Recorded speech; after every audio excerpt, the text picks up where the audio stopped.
I read this amazing and powerful memoir a while back, and I just had to do a book review on it. So today I'm going to be doing a book review on Tara Westover's book, Educated. Let's get started.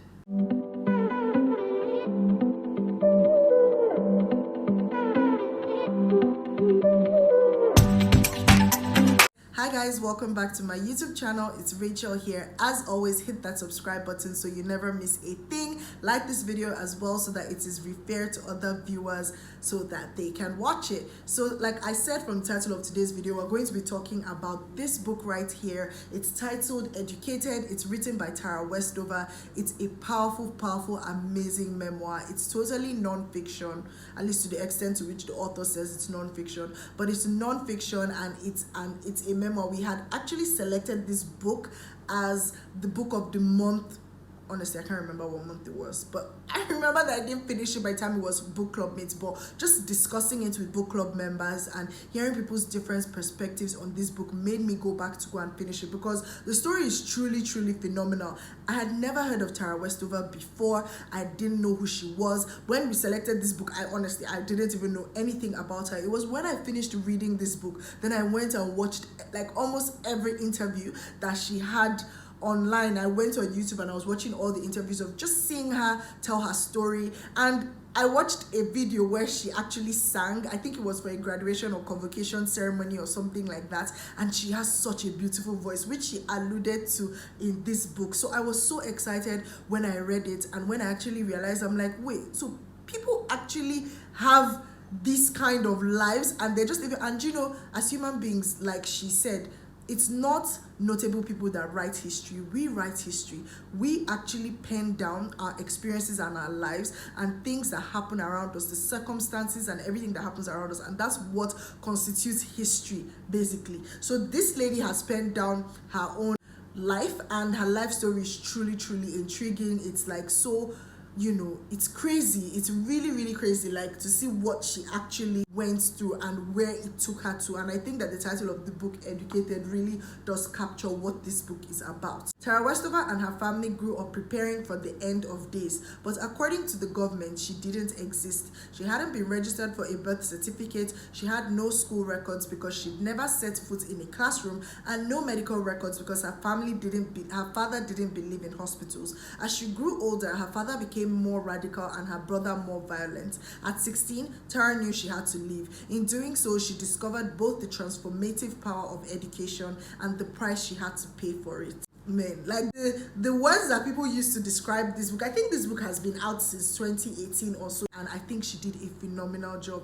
Now, like the book says, this is about a lady who grew up with her father and her family. I think it was in rural Idaho. And you know, in America, there's some of these places that are so rural, like there's no light, there's no electricity. They make their own electricity, they make their own water, they have everything. And her father was what you would call a survivalist. He was one of those like extra religious people that believed that the end times were coming. Like his life was made of believing that the end time is coming. So you have to stock up on food, you have to stock up on water, stock up on electricity, because when the world comes to an end, then at least his own family will have a lot of supplies to live on for the rest of their lives. And so all she did all day, in fact, she didn't go to school. Like the synopsis says, she didn't have a birth certificate. She never went to a hospital. Her father didn't believe in her going to a hospital. So all they would do all day is they would just sit home. Maybe sometimes they'll be homeschooled. They might go through some notebooks or textbooks just to learn some things.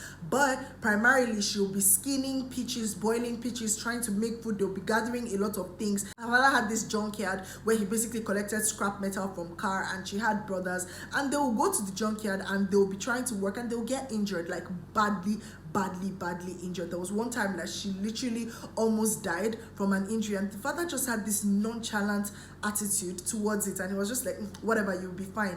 Most times the kids will be bleeding. In fact, one of her brothers literally, I think, was caught on fire, and he would just be like, no hospital, go home for your mother to go and treat you. And the mother really, you know, the mother sort of almost didn't have her own identity. She was always like following what her father said, even if sometimes you could see her hesitation, because she also loved her kids too, but it was more a case of all this religious, your husband is the head of the family, so you just have to listen to him. You have to basically be a shadow of him and just follow everything he says since he's the leader of the house. And you could tell that as the kids grew up, one of her brothers decided to go to school, and you know, the father didn't particularly, I mean, he struggled, but eventually he went to school, college. And then the brother came back and told her about writing an exam to go to school, and she was like, no, she doesn't really want to. I mean, all she had known was not going to school. So imagine when she eventually went to school, to college, and it sort of reshaped her life. I don't want to give too much away, but there were so many experiences that she had that it reshaped her life. There were so many things she didn't know. The only world that she knew was the little world that she lived in. And I think that's why I'm so thankful for books, because you get to live people's lives, you get to experience different things, you get to read about people's experiences, especially from autobiographies, especially from memoirs, from biographies, and see what they've gone through. Like, your mind can literally only be limited to where you've been, where you grew up. You may have never traveled out of a country before, or out of the states that you were born in, but if you read books, your mind is able to be open to learn other people's experiences, to see places that you've never seen through books, with your imagination, with pictures. Thankfully, thank God for the internet and things like that. But you know, it helps you understand that there's more to life other than this little circle that you may have lived in all your life. And when she went out there and went to school, she was actually really bright. She was so smart, and she was really, really successful in all she did, but she had so many challenges, because there was this disparity between who Tara was when she went to school abroad and who she was when she came back home. She was always that little frightened girl when she came back home, even if she had gotten older physically, but she was always that little frightened girl who was scared of her dad, who wanted to please her dad, who was scared of her brother, who had always been physically abusing her and was violent to her on so many occasions, to the point that her parents literally turned their head away from any of this, and she started thinking whether she was crazy when she tries to recount that. But she had been journaling, so she knew that, okay, I'm not crazy, this actually happened, it's just that people around me underplayed it. But you could see how much she really struggled with unlearning and sort of having to relearn a lot of things again, but unlearning who she was, you know, with her family, who her family and her environment had shaped her to become. And I think that's why she titled it Educated. So not necessarily the education that she got in terms of her university education or becoming a PhD holder or whatever, but more like her education of life and learning to see things in a different way, learning to embrace different perspectives, convictions, beliefs, learning to question so many things. Like, what is the reason why you don't like hospitals? What is the reason why you'd rather die than go to hospital? Eventually, her parents became very successful because her mother started this balm and salve business where, you know, if you have burns or injuries, there were a lot of people like her family there too in rural Idaho, where, you know, they don't believe in hospitals. They believe the end of the year is about to, the end of the life is about to come, as it were. I remember that there was a part of the book where it was Y2K, and a lot of people had so many conspiracies about Y2K. So at the end of 1999, her father literally stayed up. Her father didn't believe in having TVs, but went and got a TV because, like, well, the world is about to end, let me just get a TV. And the father turned on the TV and was watching the TV, and then it was 11:30 p.m. and he's so sure that the world is going to end at 12 a.m. and then it's 11:45, 12 a.m., 12:31, 1:30 a.m. and everybody's like, okay, I thought the world was about to end. And you know, such things, and the father never addressed it. He never said anything. He just turned off the TV and went home. And she had so many questions within and outside herself, but just in her own journey of self-discovery, what she eventually came to be. And I remember that there was one thing that really stuck out to me that somebody had said when she went to, I think it was Dr. Carey. And just imagine somebody going from rural Idaho to somewhere like Cambridge, to somewhere like Harvard. Like, you have this culture shock, this identity shock. You don't know who you are. You're used to being somebody from a small neighborhood. You're used to being somebody from like a small village, and then you go somewhere where the world's best minds are studying, and you have a lot of self-doubt, a lot of imposter syndrome. She struggled a lot with that, and she was willing to turn down so many life-changing opportunities just because she felt like, what am I doing here? I don't even belong here. I need to go back to where I'm supposed to be. She was feeling like the huge weight of self-doubt and imposter syndrome, and she's like, this is a magical place. Everything shines here. And then he says, he told her, he says, you must stop yourself from thinking like that. You are not fool's gold shining under a particular light. Whoever you become, whatever you make yourself into, that is who you always were. It was always in you, not in Cambridge, in you. You are gold. And returning to BYU or even to that mountain you came from will not change who you are. It may change how others see you. It may even change how you see yourself. Even gold appears dull in some light, but that is the illusion, and it always was. And even after he said this to her, she still wanted to believe him, but she couldn't. She still felt like, you know what, I really don't belong here. This place is too shiny. There are too many amazing people here, and I'm not one. And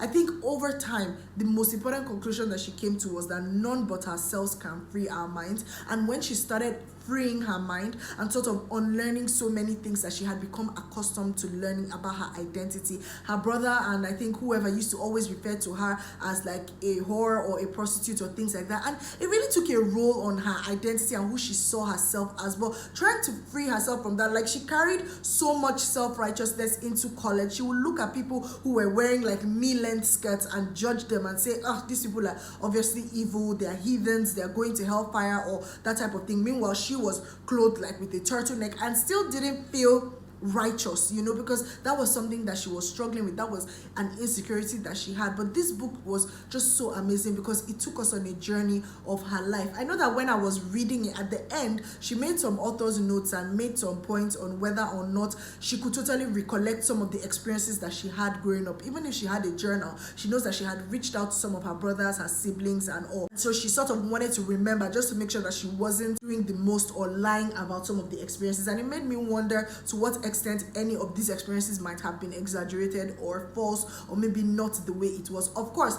her parents eventually challenged a lot of that because her father wasn't really made to look like a saint in this book, neither was her mother. So they came in real, like, I was about to say in real life, but yeah, this is a real life story. They actually challenged this, and I think the mother is currently writing a book and it's titled Educating. Whether she has released that book or not, I honestly don't know. It will be an interesting one to see what she comes back with. But her parents eventually did amazingly well, and they made a lot of money. But the ending was very heartbreaking because she had to pick, like the synopsis says, she was educated, yes, in terms of life and her journey to self-discovery, but what price did she have to pay for it? And it's a very sad one, and even till now, you know, the price that she had to keep on paying for that. But in freeing herself, she also got a lot of things that she had always desired. So this is such a good book. I mean, it makes you reevaluate so many things, convictions, values, especially if you grew up in a religious home that everything must go a certain way. And I know I can relate to that a bit because I grew up in a semi-religious home, and people always look at you when your father is like a preacher or your father is like a pastor,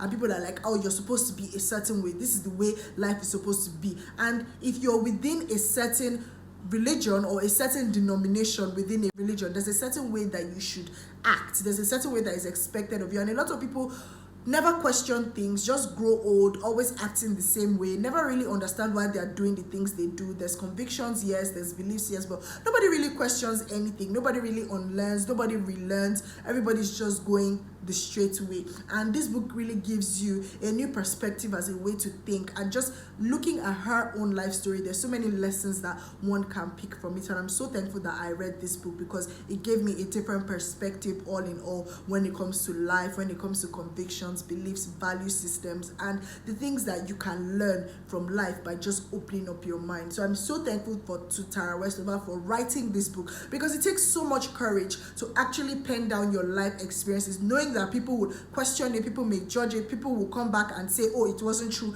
people will say so many things about it, but it's your life story, and you can have a phenomenal life story and decide not to pen it down. But she did, and I'm so thankful for that, because a lot of people can learn from it, including myself. So if you've read this book, let me know in the comments. Let me know how it was for you. If you have any other amazing memoir recommendations or autobiographies, please leave them in the comments, and I will see you in my next video. Thank you for watching. Bye.